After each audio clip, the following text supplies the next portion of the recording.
Welcome to the Women in Paint podcast. I am your host, Michael Cheney, the owner of No Drip Painting, where we are changing lives through paint. And Ashley, I see you smiling. I know it's because we've got Beyonce with us, at least in spirit, right? You can't help it when Beyonce comes on. Ashley Boyd, she is located in Nashville, Tennessee.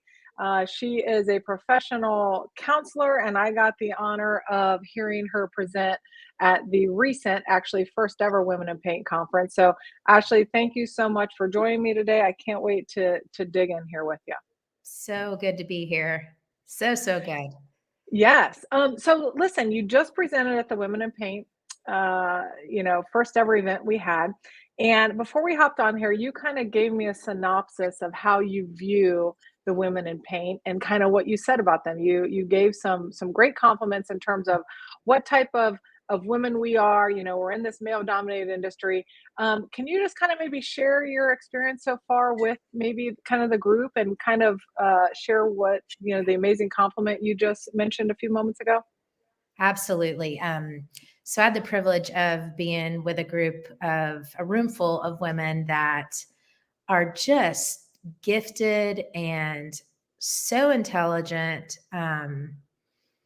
just powerhouse women. And the cool thing about that is, when we're gifted is we have the ability to say yes to a lot of things because we can. And I had the honor of being able to talk about boundaries and the things that are important to say yes to and no to. And if you haven't, I'm just going to give a plug, and I'm just doing this because I loved being there. As if you did not go to that conference, the topics and the vulnerability and the things that were spoken about were so beautiful. It was just orchestrated. I wish I could have been there. And I was able to speak, but I wasn't able to attend. So if you were not able to go, I highly recommend going. Yeah. What an amazing group of women. It's true. And, one reason I wanted you to recap that for us, as kind of an outsider, someone who's not in the industry, is that our industry often kind of gets the shaft because people on the outside think that it's just an industry made up of people who might not be educated, right? Because we think of painters and sometimes they're thought of not having a real craft or skill, and no one really plans to be a painter. But the truth is, what you just said is that we're made up of these group of people who are really trying to do something special under the name of paint. Yeah. And the event that you had was specific to women, and you got to kind of share some just valuable information with us. So you kind of talked about it here briefly, boundaries and being able to say yes, or choosing to say yes and choosing to say no. Can Mhm. you kind of give me an overview of what that means to you and what you help your clients with? Sure. And this is something that as kids, we learn really early on in family systems. We learn what it's okay to say no to, if it's okay to say no. If we're raised, a lot of us, to say yes. If it's asked of you in the home, you say yes, whether you want to or not. And this grows into friendships and relationships, and ultimately it grows into our professional life. And so, what I find is the more high functioning and gifted someone is, sometimes it becomes more difficult to say no. Again, like I said, because we can do it, oftentimes we feel like we should do it. And so Hmm. part of what I work with is when internally we have inside of us, there's a part of us that pushes pause and says, I don't think I have the time or the resources, the energy to do this. And we say yes anyway. We wind up in a problematic situation down the road because we don't have any gas in the tank to keep going. Hmm. And then we wind up exhausted and oftentimes resentful. So what I do is I help clients know what is congruency between the inside of me that says yes and the outside. And if inside is no, the courage to say no on the outside. Boundaries, it is a simple and not easy process of knowing what is true about us and then having the courage to engage in our workplace and relationships like that.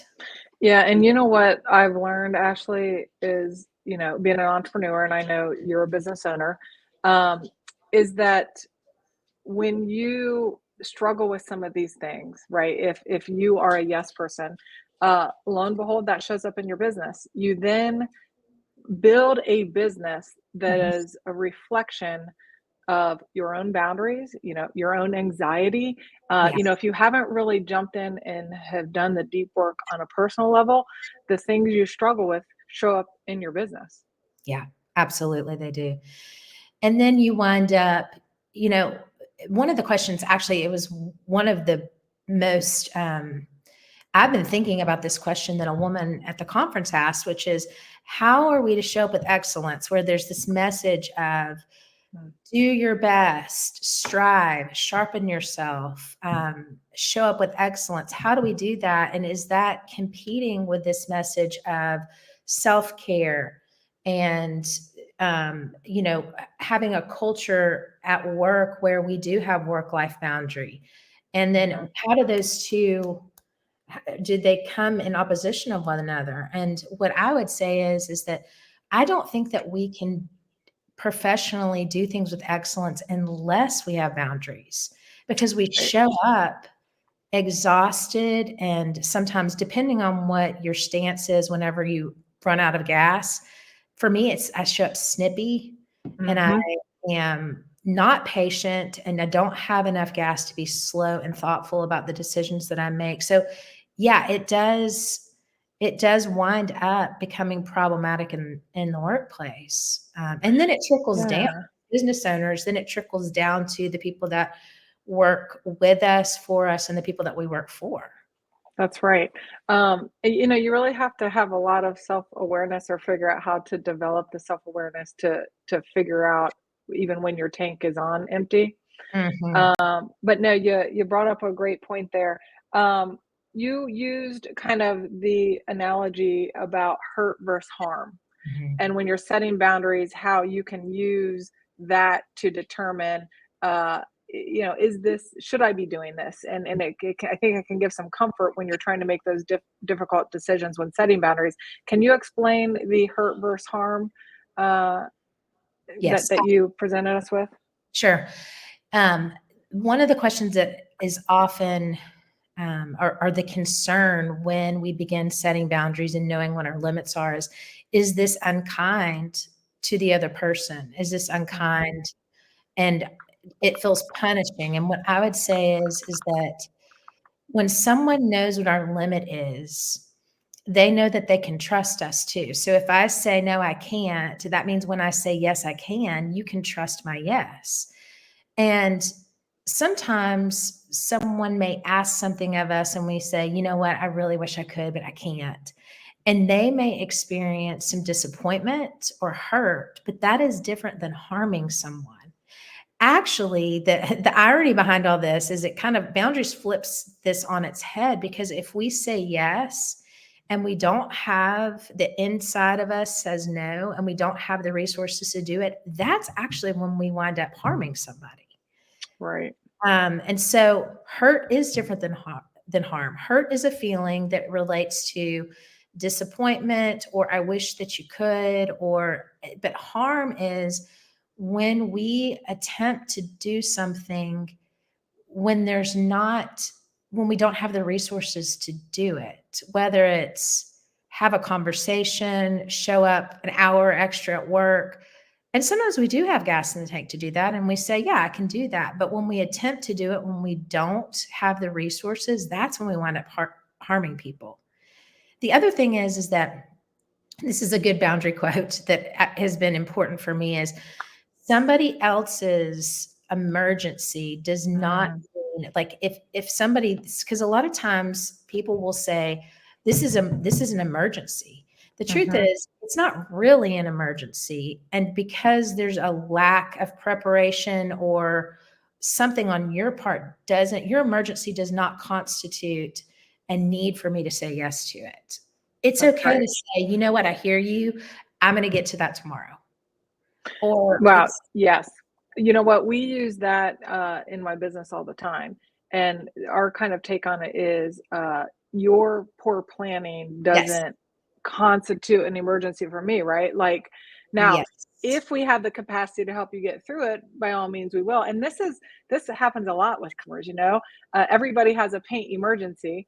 Yep. And we work with contractors, and things aren't planned well, and we have figured out how to draw strict boundaries, because when we don't draw those boundaries, it affects quality. It affects, if my project manager is running around with their hair on fire, they're not going to show up to manage the project well either, right? So I love that you just said that. That's right in line with kind of a phrase that we use often. So I love that. The other thing, that when you're saying all this about hurt versus harm, you can also be harming yourself if you're not right. So it's not even just, okay, are you harming the other person, but are you doing harm to yourself? And I think sometimes we don't look at it through that lens, because we don't often put ourselves first when we might need to. Absolutely, which goes into the concept of securing your air mask first. So, when we secure our air mask first, then we're able to do the things that we need to do to show up and have high quality, and to be able to help the people that we're working with. If we're not securing our air mask, it's like the whole ship is going to go down. And I think that and this is part of our culture, is that we separate what happens up here with the rest of our body. And so our will and our mind can say, keep going, keep going, keep going, keep going. And then at some point, what happens is things in our body start deteriorating, whether it's stress is causing physical issues, or sleep deprivation, or anxiety, or depression. Like we are holistic beings. And so this is why I say the higher functioning we are, sometimes our brain can say, push through, we can do this, but it does eventually start harming us, Right. physically, relationally, in lots and lots of different areas. Absolutely. Can we talk about nervous system regulation and what all that means? Yeah, absolutely. You touched on it. And I kind of even throw this into the self-care category. I know self-care is kind of like this buzzword now. And when I started learning about self-care, I was like, okay, I need to get a massage every so often, right? I didn't understand what self-care meant. Now I understand a little bit more about nervous system and how you can take care of your nervous system. Can you kind of share your insight on that topic? Yeah. And gosh, I wish we had so much time, because there's this whole, like when we talk about our brains, there's this part of our brain that's called the amygdala. And the amygdala is the part of our brain that is the smoke detector. And when we push and push and push and push, what happens is that part of our brain is so sensitive that it feels like everything, that the smoke detector says, oh, there's smoke. Sometimes that could be there's cookies burning in the stove, or it could be the house is burning down. When we push ourselves too much, that amygdala reads everything as the house is burning down. And so then what happens with our nervous system is it's like it fries our nervous system. We're on high alert, we're hyper vigilant. And there's this thing called the window of tolerance, which is if we are staying here, which is basically like we're getting good sleep, relationally, we're well balanced, professionally, we're well balanced, we're within our window of tolerance, then we are able to make good decisions, and we're operating from this part of our brain rather than the survivor part of our brain. When we are pushing ourselves too hard and we're outside of our window, one of two things happens. We either go into fight, flight, three things: fight, flight, or freeze. And the fight part of us is the part that's sitting on the edge of our seat, just waiting for the next shoe to drop or the rug to get pulled out. And we literally fry our nervous system. Yeah. Which it's a really sad way to live, to not be settled, grounded, able to be present in our body. And so if we are outside of our window of tolerance, we're going to wind up in one of those survival states. Right. Is there, this might be a difficult or even unfair question on some level, but if you're recognizing those things about yourself, right? So it requires this level of self-awareness. And if you're in a moment where you're maybe in the fight stage. Mhm. What do you do in that? Is there something you can do in that moment? What do you tell your clients? And then what do you do ahead of time to try and, not get to this Yeah, space? beautiful.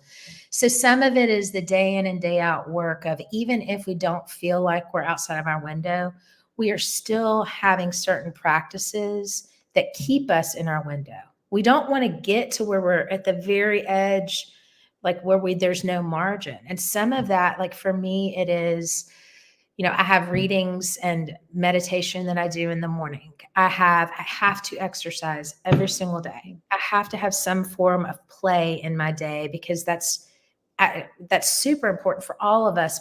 For me in particular, the way I'm geared, to have some sort of play. It's making sure that I eat, Mhm, relatively healthy, and in normal times during the day. We can push through that. It's like, I don't have time mhm, for lunch. And then at 3 o'clock, we wind up exhausted and angry. So those are the things that we do. They're practices that we incorporate no matter what. In the moment, I think that's a great question. First of all, we have to be in touch with our body. And when we are starting to feel dysregulated, um, it can show up as I'm feeling hot on the inside, or my breathing is getting shallow, or I can feel my chest tightening, or my stomach feels off. The best thing we can do is push pause. That is mhm. the best. If we try to push through that, that's when we start winding up harming self or others. So I say to my clients, read your body, push Mhm. pause, and then in that moment, you can even say, "Hey, can I take just a minute?" And you can go back to your office, get in your car, and start doing 5 minutes of really deep breathing. When we breathe, it is the most simple way to tell our nervous system, "You're okay. You're okay. You're okay." Take a walk, a 5-minute walk. There's something about our feet hitting the Mhm. ground it does some bilateral stimulation that tells us again we're okay. I have a whole slew of like grounding techniques, oils that I will Mhm. put some oil on my hand and breathe for just a minute. And you can start to feel your heart rate settling, your blood pressure is going down. You can actually, if you practice this, you can feel it. It's the coolest thing to realize, like, Yeah. you have agency over our bodies to some extent. Yeah, I love that because everything you gave is super practical and doesn't require much, right?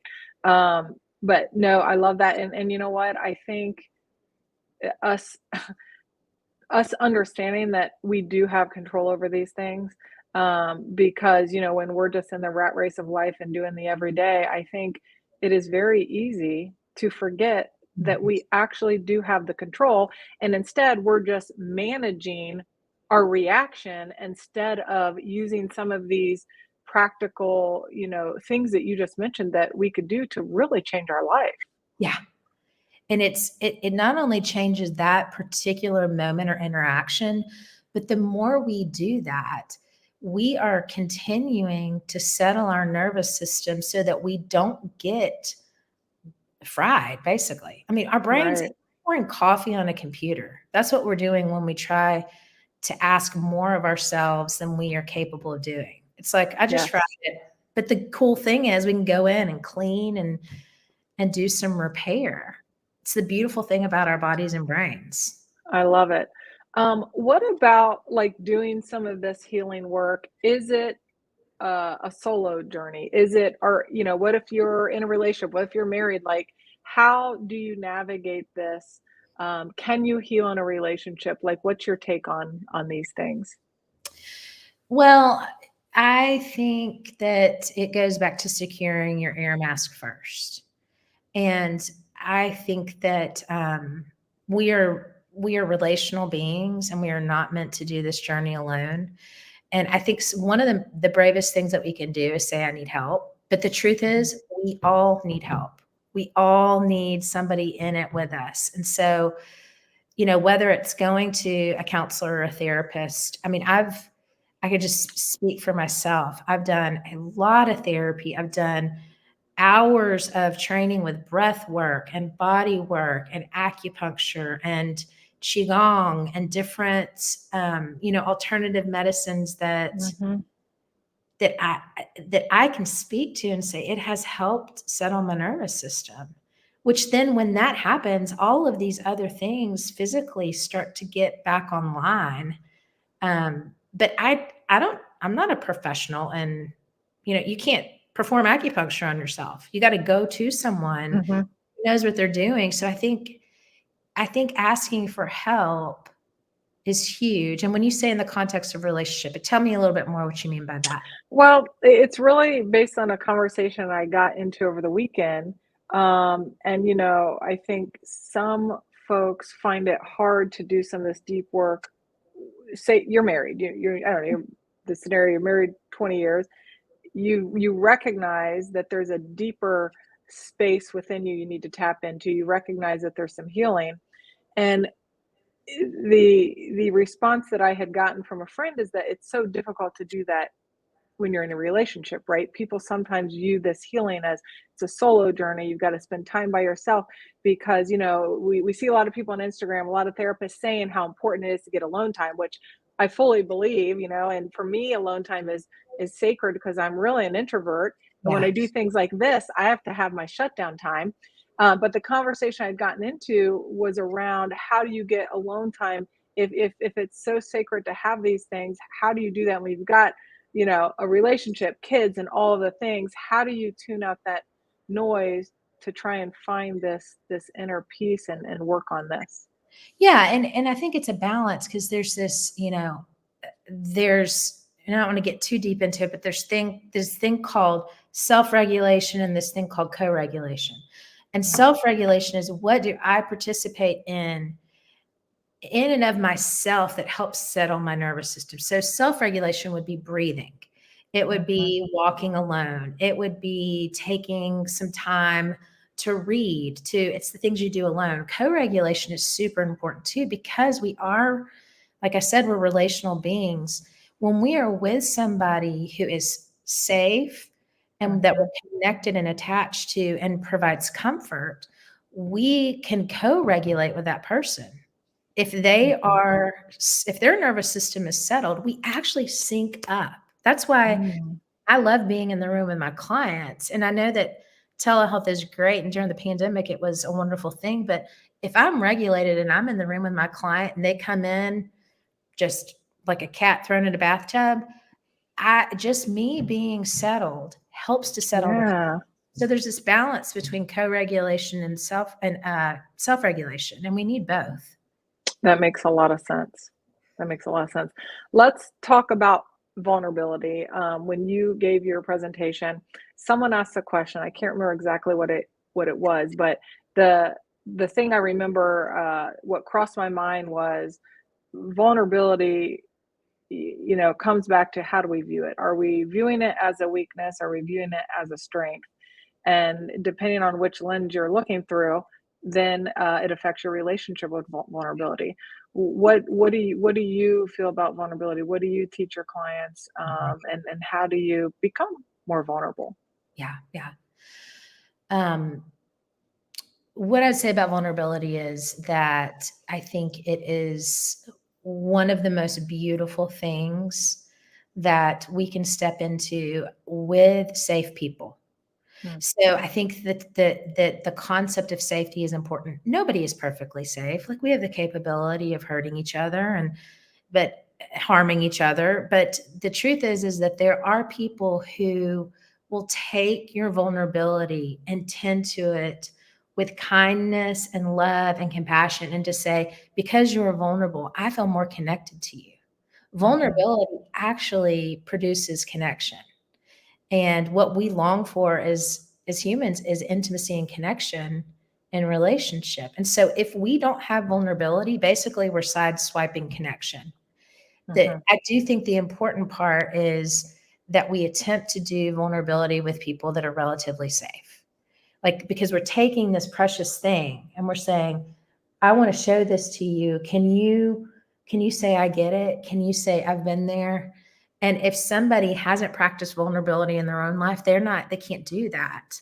But I think it Mhm. is strength And it is the most precious thing that we can step into, and to realize we're not alone and we're human. Like Right. That's we right. we have limitations, we have strengths, and we have weaknesses. And oftentimes our strengths and weaknesses are the opposite side of the same coin. It's like, oh, the strength, whether it be I'm a highly functioning person, that's the strength. The other side is, and I don't know how I push too far, I set Right. boundaries. Right. But vulnerability is being able to say that. That's right. How do you balance when you're in a leadership role? Like, right, you're a business owner. I've got a team.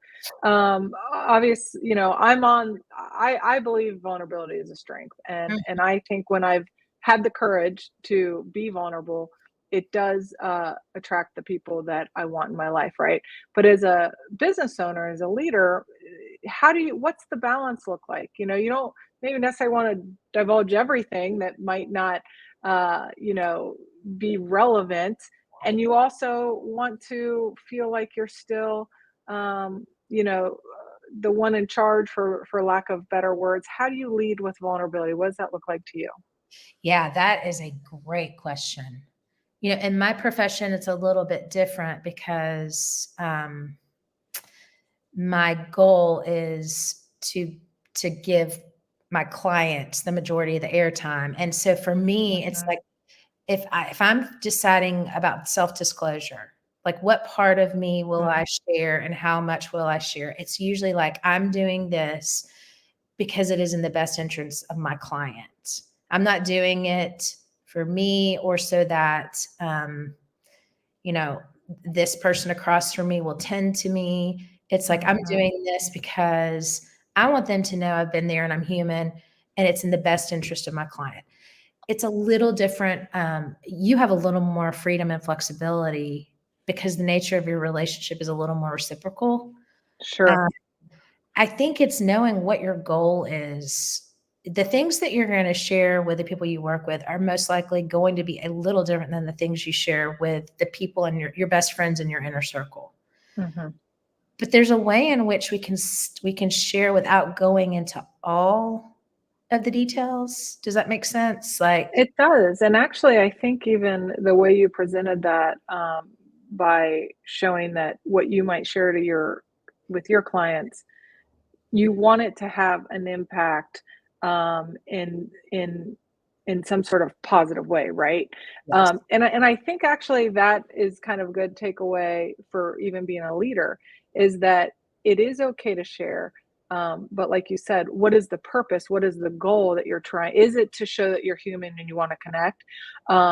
Is yeah, it to show that you have a soft spot for a certain group of people or what have you? But I do think that even the way you frame that, at least it helps me kind of figure out what that boundary might be when wanting to share things with my team. I think it comes back to what's the purpose, what's the goal, and still, is it a safe place to do that, right? right. Yes. And then it's a little more complicated because you do have a personal relationship with the people that you work with, and you also have a professional relationship. So you want to share your humanity, and also at the same time you're a leader, and it gets tricky. But I do Yeah, think that we can't present as if we're perfect and have it all together because that's, first right, of all, it's not true. right. And also it doesn't leave any room for somebody else to show up with vulnerability or any sort of weakness. And That's right. That's right. Well, I'll tell you what, I told you this 30 minutes was going to go fast and it did. So, but I do have one last question for you. I ask everybody this. What does it look like for you to take care of yourself, right? We've talked a little bit about self-care. How do you take care of yourself? What does that look like so that you can show up ready for your clients every day, that you can show up on this podcast and give us all this great information? What does it look like for you to take care of Ashley? oh gosh. I This ha is the vulnerability no, piece that we just talked about, right? I have a lot of things. So, you know, there's the way that I think about myself is, and the way I think about the way we operate is there's this part of us that needs to be intellectually stimulated, relationally connected, physically well, and to some degree, and spirituality looks different for all people, but to have some sort of meaning and connection with something that's bigger than myself. And so I I I practice those things every day. I mean, I have a morning time where I'm like, I do my reading, I do my breathing, and I do my freaking puzzles. I do Wordle. I do Mhm. because Alzheimer's runs in my family, and I'm like, I've got to do what I got to do to take care of myself. So I know this sounds ridiculous, but I really do. I have Yeah. crossword puzzles, so I do that in the morning. Every day, I have some sort of physical something. I've gotten really into pickleball, which if you do, it's going to become an addiction. And then you're going to be like, how can I make pickleball my profession? I play with the same 4 women who are freaking awesome. And we play, at least I play 3 to 4 times a week. So I'm exercising regularly. And then I've got my inner circle people that I know, you know, I'm an introvert too. Sometimes I'm lonely for myself. And I know, and that I'm like, I got to spend some time just with me. And sometimes I'm lonely for my people. And when Mhm. I am, I'm going to say, can we have a girls' night? Can we have, so I think, and these things are really non-negotiable for me. Right. When I'm super fried, I've got my professionals I'm going to. Like, Mhm. does that make sense? Like, Absolutely. I know who I'm going to for body work. I know who I'm going to. I do yoga too. That's a Mhm. huge thing for me. It's a lot of sprinkling in, but it's non-negotiable. Yeah. I love that. I'm not gonna lie, you're inspiring me to play pickleball. Oh my gosh. You talked about it at the Women in Paint event, and I can't stop thinking about it. I was an athlete at one point in my life, so I think maybe I'll be hitting the pickleball courts soon. You've convinced Please me. come to Nashville and play with my group. Wouldn't that be awesome? Oh my gosh, you would love them so much. We laugh and laugh and laugh. I mean, it is like the highlight of my day. It's just the best. So I yes. absolutely love it. Okay, well, Ashley, listen, thank you so much for joining me. I wish I had so much more time with you. I might be making a trip to Nashville. Who knows? If someone wants to contact you, how can we contact you? Can we follow you on, social media? I don't know. You tell me. So ironically, one of my self-care things is I don't do social media, which Mm, a long, it's a long good time one. I realized this is not going to be good for my time management nor my mental health. So I don't do social media. But yes, I have a website, which is Yeah. ashleyboydcounseling.com. And if you are looking for a therapist, if you're looking for some resources for books, whatever it is, reach out to me. And I can help plug you in whatever way. I'd be happy to do that. You know what? Before we go, there is one last thing I need to say, and you said this at the conference. I loved the fact that you were rather cautious on being able to refer people Yeah. because this work is so sacred to you and you take it so seriously. I loved that when someone asked, how do you find, a referral? You basically said, go to the people that you know, because this is such important work and you've got to be careful who you know, partner with on this type of stuff. Absolutely. You wanna look to somebody who you go, "They've done their work. I Hmm. trust them. Who would they refer me to?"